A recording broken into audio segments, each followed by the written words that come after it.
Surprise, just sold the lake house to Amanda's dad for $500,000. Don't worry about the paperwork, I signed for both of us. You never cared about that place anyway. I stared at the message from Michael, my coffee sitting untouched on the desk as I tried to process what he'd done. He'd attached a photo, him grinning in front of my lake house, his arm around a young blonde woman who looked barely 25. My name is Olivia Parker. I'm 38 years old, and today I found out that my husband of 15 years not only has a much younger girlfriend, but also tried to sell my family's lake house to her father. That house had been in my family for 3 generations. My grandfather built it in 1962, and I spent every summer there growing up. When my parents died 5 years ago, they left it to me, only me. I took a sip of coffee. Strangely, I felt calm. A couple months ago, this would have wrecked me. But that was before I found lipstick-stained receipts in Michael's coat. Before I noticed money missing from our joint account. Before I hired a private investigator who confirmed everything I feared. Another text came in. Amanda's dad already sent the money. We're thinking of remodeling, maybe adding a pool. Time to bring some youth to the place. I couldn't help but smile a little. Michael was always full of himself. But this? Trying to sell property that wasn't his? That was a new level. Then a message from a number I didn't know. Hi Olivia, it's Amanda. Just wanted to thank you for being so cool about the house. Daddy's super excited to make it our new vacation spot. Michael says you never use it anyway. I saved her number and didn't reply. Instead, I called Thomas Morgan, our family lawyer. Olivia, he answered right away. I was just about to call. I got some odd documents about the lake house. Let me guess, I said, leaning back. A forged signature trying to transfer ownership. Exactly, and not a very good one either. Your husband's no expert in faking signatures. I heard papers rustling on his end. The interesting part, he added, is that Amanda's dad already wired $500,000 into Michael's personal account. $500,000? I asked, already knowing the number. Yes, and since Michael had no right to sell the house and this clearly counts as fraud. He trailed off. What can we do? Well, Thomas said with a hint of amusement, we can tell Amanda's dad right now and start legal action against Michael. Or, I asked. We could wait until they submit the transfer paperwork to the county and let them figure out they've been scammed. Sometimes people learn best when reality hits. I thought of Michael's smug texts, Amanda's clueless message, and all the nights I'd wondered why he'd been so distant. Let's wait, I said. How long do we have? With that amount of money, they'll likely file in the next few days. I looked at a photo on my desk, Michael and I last summer at the lake house. He was smiling, but now it looked fake. Was he already planning this then? Keep me updated, I told Thomas. Thanks. After hanging up, I finally replied to Michael. Congrats on the sale. Hope everything turns out just the way you deserve. He texted right back. Glad you're finally being reasonable. I'll send someone to pack your stuff. I looked around my office at everything I'd built for myself while Michael plotted behind my back. The lake house wasn't just a place, it was history, family, love. And the fact he thought he could just sell it like it meant nothing said everything about who he really was. Another text buzzed in.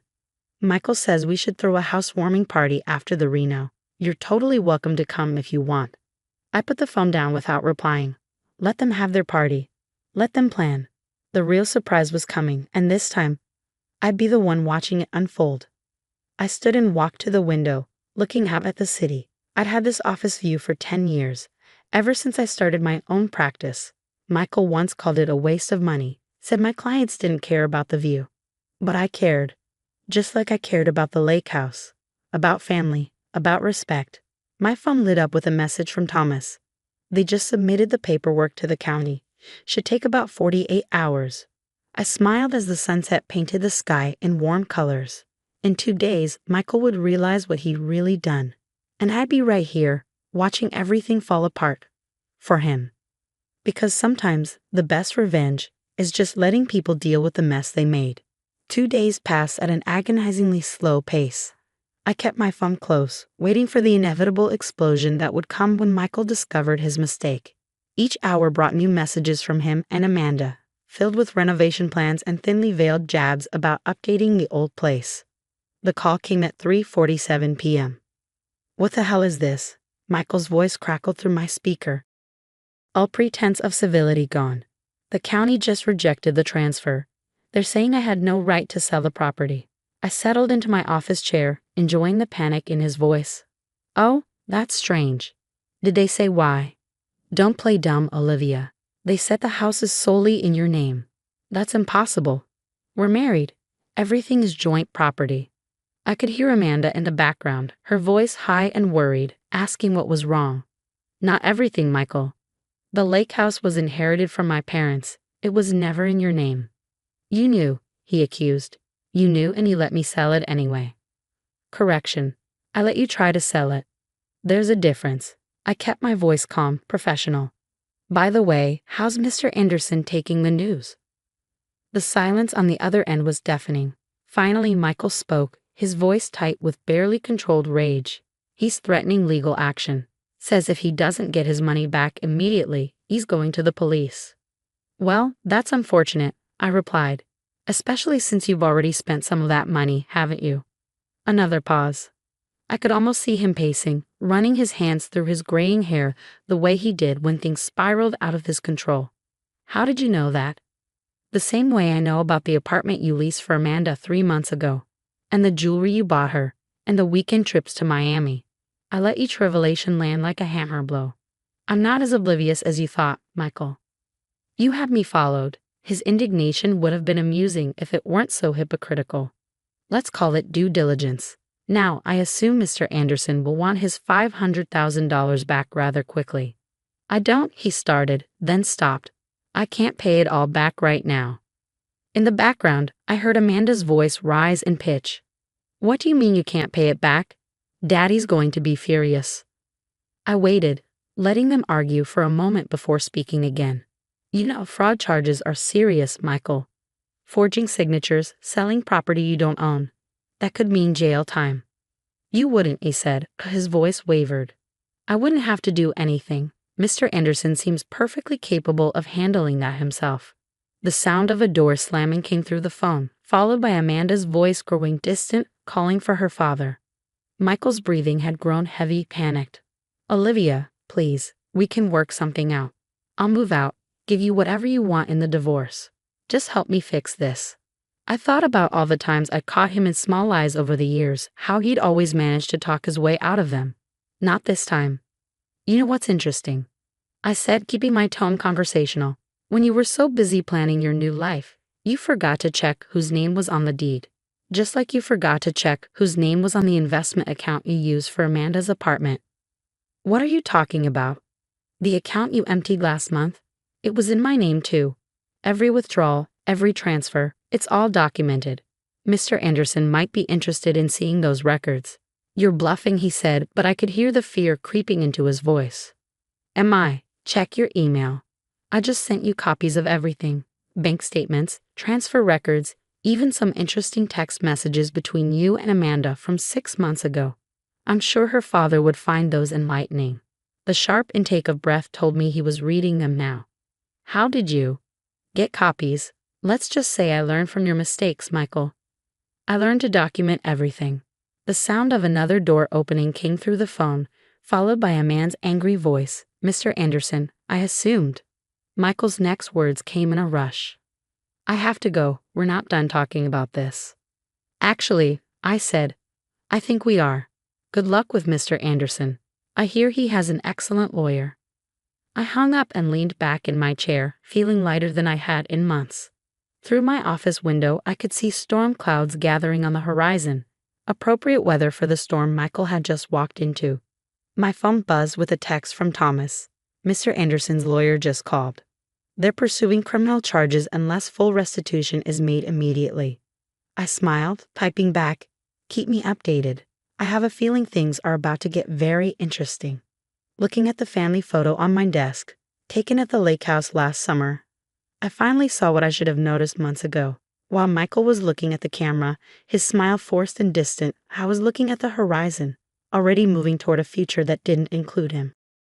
The fallout was swifter and more devastating than even I had anticipated. By evening, Mr. Anderson had marched into the police station, files in hand, ready to press charges. Michael's desperate calls kept coming, each one more panicked than the last. "Please, Olivia," he begged during his sixth call. "Anderson's serious about pressing charges. I could go to jail." I sat on the lake house dock, my feet dangling over the water, watching the sunset paint the lake in shades of gold. "That's generally what happens when you commit fraud, Michael." "I'll do anything," he said. "I'll give you full ownership of everything in the divorce. Just help me fix this." I couldn't help but laugh. "Full ownership? Of what exactly?" "The house you tried to sell is already mine. The investment account you drained was in my name. What exactly are you offering?" His silence spoke volumes. "That's what I thought," I continued. "By the way, Amanda stopped by earlier." "What?" The panic in his voice rose. "Why?" "To apologize, actually. Seems her father showed her all the evidence, including those texts where you promised to leave me 6 months ago. She was quite shocked to learn you'd been lying to her too." The truth had hit Amanda hard.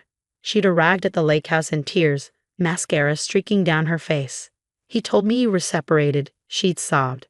"He said you were just staying together for appearances." I'd made her tea, let her cry it out. Sometimes the best revenge is simply letting people see the truth for themselves. "Amanda's gone." Michael's voice cracked. "Back to her father's house. She mentioned something about focusing on her career instead of lying older men." Her words, not mine. The sound of something breaking came through the phone, followed by muffled cursing. "Mr. Anderson's lawyer called," I said conversationally. "They're willing to drop the criminal charges if you repay the full amount within 48 hours. Generous of them, don't you think?" "You know I can't get that kind of money that quickly." "Actually, you can. Sell your beloved boat. Liquidate your retirement account. Sell those ridiculous collector cars you bought last year. It might be just enough." Another crash, followed by heavy breathing. "You're enjoying this, aren't you?" "No, Michael, I'm not enjoying it. I'm just finally seeing you clearly." I ended the call and looked out over the lake. The water was calm, reflecting the evening sky like a mirror. My grandfather used to say still waters run deep, meaning the quietest people often have the most powerful thoughts. He would have appreciated how this played out. Over the next week, I watched through my lawyer as Michael scrambled to gather the money. He sold his prized possessions, emptied his accounts, even borrowed from friends. In the end, he managed to repay Mr. Anderson just hours before the deadline. The divorce proceedings were remarkably straightforward. Michael, humbled and exhausted, didn't contest anything. He signed the papers without argument, giving me everything I asked for, not that there was much left to give. The last time I saw him was at the courthouse. He looked older, defeated, his designer clothes replaced by off-the-rack basics. "I never meant for it to go this far," he said quietly. "You never meant to get caught." I corrected him. "There's a difference." He nodded, shoulders slumping. "The lake house, it really was beautiful. I should have appreciated it more." "You should have appreciated a lot of things more, Michael." As he turned to leave, he paused. "What will you do now?" I smiled, thinking of the renovation plans I'd already drawn up for the lake house. Not to modernize it, but to restore it to its original glory, the way my grandfather had built it. "I'm going to keep building the life I deserve," I said. "And this time, I'm doing it my way." The following weekend, I hosted a family reunion at the lake house.